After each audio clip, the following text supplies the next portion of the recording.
Farruh Ahmadaliyevman. Toshkent shahrida tug'ilganman. 92-yilman.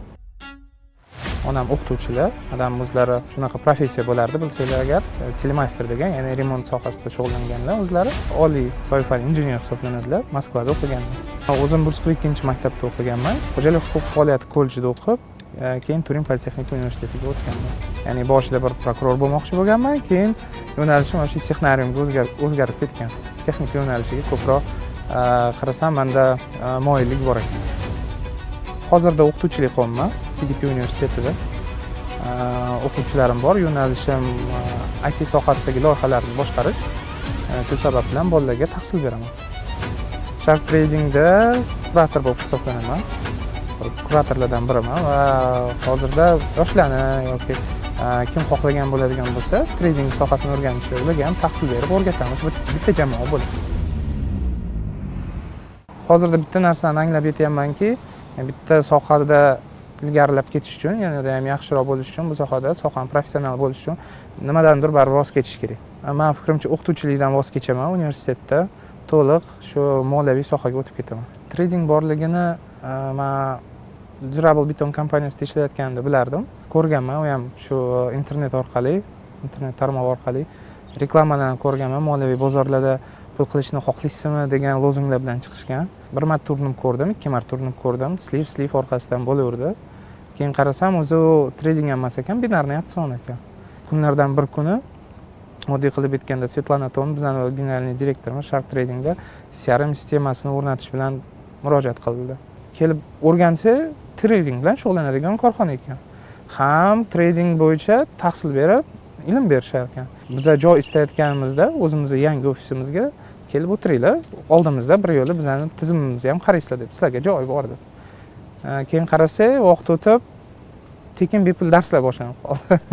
Shu darslarga keyin biz ham qatnashib, mana vaqtimiz keldi, endi o'qishimiz kerak. Mana taqdirimiz shu ekanki, oldin o'ylab yurardik, tekinga o'zi turibdi, ha endi o'rganishimiz kerak deb. O'qish boshlandi.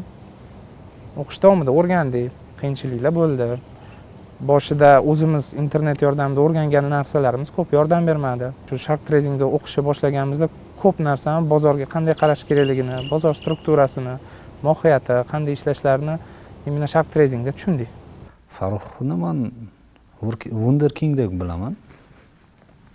U bolani ingliz tilida bemalol so'zlashni men yaqinda bilib qoldim. O'zi atrofimizdagilarni, kuratorlarni, o'quvchilarni, shaxsiy hayotini, backgroundini men hech qachon qiziqmaganman. Hayotda bir iborani juda ham ko'p ishlataman. Menga sizning o'tmishingiz qiziq emas. Men bilan bo'lgandan keyin kelajagingiz qaysi tomonga o'zgarishi meni qiziqtiradi. Shuning uchun ko'pchilikni o'tmishi bilan qiziqmaganman yoki hayotida bori bilan qiziqmaganman. Shular qatorida Farruhni ham bilmaganman. U ingliz tilida shunaqa chiroyli va bemalol gapirishini bilmaganman. Yaqinda bilib o'zim hayratga tushdim. Mana shunaqa bolalar biz bilan ishlayapti. YouTube'da u bilan bir intervyumiz bor. O'sha intervyuda ham men birorta suhbatimni 2 marta tomosha qilmaganman. Aynan shu Farruh bilan bo'lgan suhbatni bir adashmasam 3-4 marta tomosha qilganman. Qaytib, chunki u bolada ham potensial juda ham kuchli. Menga bir kun savol berdilar, qachon men seni tanib qoldim dedilar. Men fikrimcha men aytdimki, aka balkim shu ko'p savol beraverganda meni eslab qoldingiz dedim. Magaki bizda onlayn darslarimiz bo'lardi va offlayn darslarimiz bo'lganda ham har doim eng ko'p savol beradigan men bo'lardim-da. Kimda savol bor desanglar, menda bor derdim. Hamma jim o'tirgan taqdirda ham keyin oxirida hech kimda savol yo'qmi desa, kutardim. Endi boshqalar ham savolni bera olsin deb. Hech kim savol bermasa, Umid aka, "Да, Farruh, я тебя слушаю. У меня есть вопрос", desam, "Не сомневался в тебе" deb gapirardilar shunga. Shun bilan men fikrimcha eslab qolgan. Bu birinchi etap bo'lgan. Ikkinchi etapda esa menga bir ikkita vazifalar berganlar. Shu vazifalarni bajarganimdan keyin meni fikrimcha keyin kurator ko'rinishida ko'rishni boshlaganlar. Keyin o'zlari maslahat berganlaridan keyin ham o'rganasan, ham bolalarga o'rgatasan deganlardan keyin men rozi bo'lganman. Aytganimda, biror kishi atrofimizga menga lavozim bering deb kelmaganda, kurator bo'lishni xohlayman deb kelmagan. Hamma o'sha kuratorlikni, qaysidir ishini zaslujit qilib olgan. harakat qilib olgan. Hammasi shu o'quvchi bo'lgan paytidan boshlanadi. O'quvchi bo'lib o'qiyotgan vaqtida endi baribir ustoz sifatida biza intilishini, harakatini o'quvchilarni ko'proq ko'ramiz. Farruxda ham xuddi shunaqa bo'lgan. Boshqalarga nisbatan energiyasi, harakati ko'proq bo'lganligi uchun boshqa yonidagi o'quvchilarini, kursdoshlariga yordam berishini so'raganman. Shu sababli Farrux kuratorlik lavozimiga erishgan. Farrux bilan ham juda ham ko'p qilayotgan ishlarimiz bor. Chunki Farrux har doim taklif bilan keladi-da oldin. Umid aka, mana buni o'zgartirsak qanday bo'ladi? Nima deb o'ylaysiz? Bu narsani qilsak qanday bo'ladi? Mana buni qilish kerak degan takliflar bilan keladi. Taklifiga har doim qancha vaqt kerak senga shu narsani qilishingga deyman. Bo'ldi. Uni kim qiladi, qachon qiladi, u meni qiziqtirmaydi. Taklif bilan keldimi, taklifni xo'jayini san deyman Farruxga. Maksimum harakat qiladi, berilgan vaqtda aytilgan ishini ustidan chiqishga. Shu tomonlama Farrux oldimizda bo'lgandan xursandman va u bilan qiladigan hali ishlarimiz juda ham ko'p. Trading menga puldan tashqari asosiy menga kerak bo'lgan narsalar bu o'zimga ishonchim oshdi. Bundan tashqari oldin asabiy bo'lganman, hozir asablarim o'z joyiga tushdi, keyin disiplinaga o'rgandim. Disiplinasiz hech qayerga bora olmaymiz ekan, даже ishda ham endi hozir endi yetib kelyapmanki, oldingi qilgan ishlarim hozirgi qilayotgan tradingdagi ishim bilan ancha farqi bor. Oldin faqatgina oylik kutardim, hozir endi hamma narsa o'zimga bog'liq bo'lib qoldi. Lekin hozir javobgarlik yanada ham oshdi. Hamma narsa o'zingizga bog'liq bo'lib qoldi. Ya'ni javobgarlikni o'zim his qilishni boshladim o'zimda.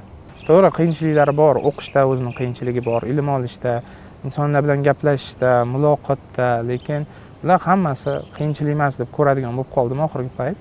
Oldin aytayman, asabiy bo'lganman deb. Bu asab nimadan kelib chiqqan? Insonlarni to'g'ri tushunmaslikdan, ya'ni hayotga to'g'ri qaramaslikdan. Bugungacha ham kechirib kelgan hayotimda men o'ylagandaqa qiyinchilik yo'q ekan. Bor, hamma narsaning o'zining qiyinchiligi bor. Lekin men o'ylagandek emas ekan. Oldin pul men uchun nima deb o'ylaganman, shu ko'p milliarder bo'lib ketsamki, katta uylarni qursam-da, keyin yashayversam. Yo'q. Hozirda endi boshqacha fikrga keldim, to'shda pul mablag' bu oddiy qilib aytganda instrument. Nimagadir erishmoqchi bo'lsangiz, sizga qandaydir mablag', qanaqadir resurslar kerak. Pulga hozir resursga qarashni o'rgandim. Uni topish kerak bo'ldi va o'zingizni maqsadlaringiz uchun ishlatishingiz kerak. Pul hayotingizda birinchi o'rinda turadigan narsa emas. Pul qachon keladi? Qachonki siz birinchi o'rinda shu sohani professional bo'ladigan bo'lsangizgina ko'p marotaba qaytarishlar yordamida siz professionalga aylanasiz, mutaxassisga aylanasiz, keyin pulni o'zi kelaveradi. Keyin bu pulni qanaqa qilib boshqarish o'zingizga bog'liq bo'ladi. O'zim bilan ishlashni o'rgandim. Ya'ni inson o'zi bilan ham ishlash kerak-da. Qaysi darajaga bordi, qaysi levelda, qaysi urinda turibdi, qaysi pog'onada turibdi. Bu narsalarni anglab yetib turib, keyin shu kitoblarni o'qigandan keyin fikrlashim ancha o'zgardi-da. Men fikrimcha trading birinchi o'rinda bu individual hamma uchun o'ziga kerak bo'ladigan narsa. Oddiy qilib aytganda, hamma narsani o'zimiz zimmamizga olishimiz kerak bo'ldi. O'zim hayron qolganman, to'shta noldan 1 yil ichida shu hamma narsani o'rgansa bo'lar ekan. Faqatgina harakat kerak, u yoqda ham disiplina kerak va o'zingizga ishonchingiz bo'lishi kerak har doim. Ko'p hozir kursga boradiganlar nimani kutadi? Boradi, ustoz temani o'tib berishini kutadi. To'g'rimi? Lekin tema syllabus yoki o'sha glossariy deymiz, berib qo'yishadi oldindan. 1 kun yoki 2 kun oldin o'zi ham o'qib chiqib, tayyorlanib kelsa bo'ladi. Bu ancha effektivniy bo'ladi.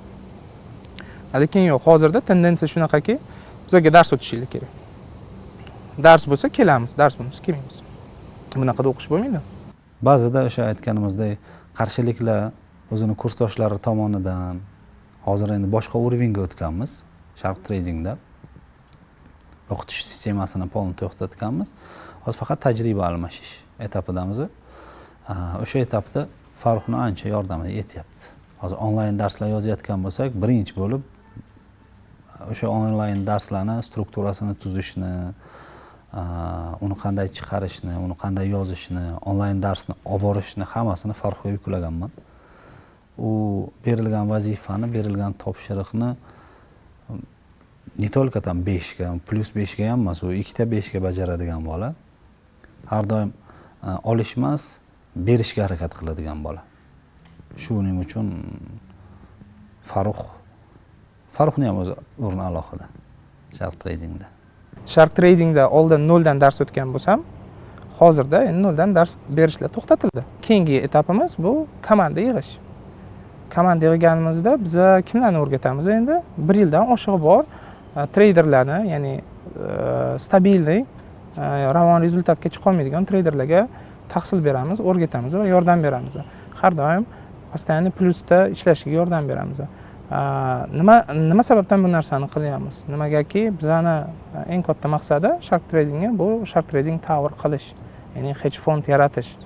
Hedge fond bu oddiy qilib aytganda moliyaviy maskan bo'lib turib, kimdir o'zini investitsiyalarini, pulini qoldiradi va shu investitsiyalar оборот qilish hisobiga ularga yana daromad ko'rinishida klientlarga taqdim etiladi. O'rta Osiyoda yagona Shark Trading Tower yaratmoqchimiz. Katta hedge fond bo'ladi bu. Shu uchun ham bizga opti bor treyderlar kerak va o'sha opti bor treyderlarni o'zimizga olib, o'zimiz ularga tahsil berib, o'zimizda qoldirib, ularga shot berib, Shark Trading Tower'ni rivojlantirmoqchimiz.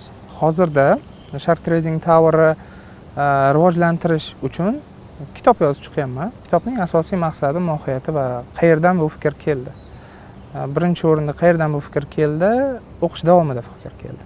Ya'ni o'zim ham o'qituvchiman, o'quvchi ham bo'lganman. Ya'ni muammoli nuqtalarni topganmanki, dars paytida ko'p ma'lumotlar beriladi.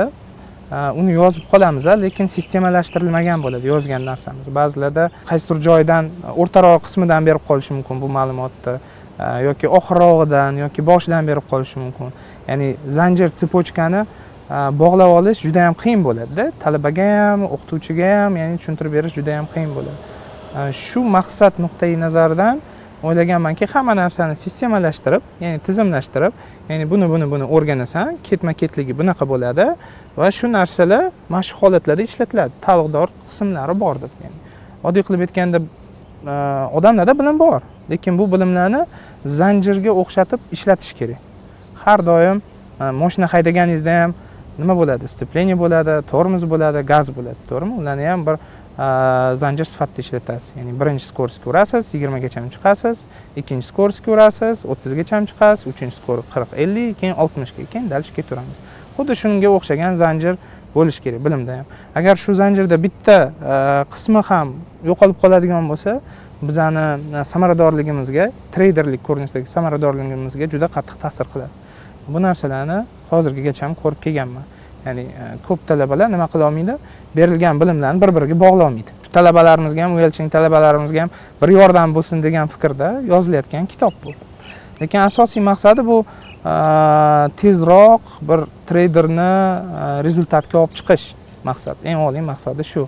Kitobning nomi o'zi metodическое пособие по эффективной торговле, savdoni samaradorligini oshirish bo'yicha qo'llanma deb tarjima qilsak bo'ladi. Ya'ni savdo qo'llanmasi desak ham bo'laveradi. Shu tariqa bitta katta bir kitob qilamiz. Ya'ni Shark Tradingning o'zini bitta bazasi bo'ladi. Shu baza bo'yicha men fikrimcha kelgusida hamma treyderlardan ishlaymiz. Bir oila yana topdim Shark Tradingda. O'zim asosiy oilamdan tashqari bu yerda ham o'zim hamkasblarimdan ishlash, bu ham bir oila bo'ldi. Ikkinchi o'rinda hayot tarzi bo'lib qoldi. Tushunasizlarmi? Uchinchi o'rinda maqsadlarga intilish paydo bo'ldi. Men uchun trading shu narsadan iborat. Shark Tradingga keladigan bo'lsanglar, bir dildan kelishinglarni xohlardim. Kim kelishidan qat'iy nazar. Nimagaki Shark Trading bu kelganinglardan keyin tushunasizlar. Bir oilaligini-da. Mana bir oilamni shu yerda topganligimni aniq bildim. Hozirgi kunda Shark Tradingsiz o'zim bir yolg'iz his qiladigan bo'lib qoldim. Ko'p Davron aka bilan gaplashib qoladigan bo'lsam yoki Umid aka bilan gaplashib qoladigan bo'lsam, fikrlarimiz bir-birimizga to'g'ri keladi. Ya'ni eshitmoqchi bo'lgan kimdandir eshitmoqchi bo'lgan narsalarimni ulardan eshitaman-da. Boshqa odamdan eshitmaydigan bo'lib qolganman shunaqa. Ya'ni bilmayman, bu yolg'izlanish bo'lib qoladimi, bilmadim. Odamdan tushunmay qolganman. Lekin bu yerda bir-birimizni ancha tushunadigan bo'lib qoldik. Bizning hammamizni maqsad birlashtiradi. Biza Shark Tradingga bir maqsad atrofida yig'ilganmiz. Bu bor yo'g'i hayotimizni yangi tomonga o'zgartirish. Sharq Tradingda bor har bir inson bitta maqsad atrofida, ya'ni hayotini do и poslega o'zgartirish uchun kelgan. Xo'p, bu insonlarning barchasi biz uchun bitta oila. Va har bir inson Sharq Tradingga kelganidan keyin asosan bitta energiyani atrofiga yig'iladi. Bu energiya hayotni yaxshi tomonga o'zgartirish. Yaxshi tomonga o'zgartirish nafaqat finans tomonlama. Munosabat, do'stlar, auditoriya, окружение. Har bir kelgan inson Sharq Tradingga qayta va qayta kelishni xohlaydi, chunki Sharq Trading har doim magnit sifatida xizmat qilgan insonlarga. Bu yerda qanaqadir shaxsiy manfaat hech qachon bo'lmagan va bo'lmaydi ham inshaalloh. Maqsad har doim hayotni yaxshi, bugungiga nisbatan yaxshiroq tomonga o'zgartirish. Все очень просто.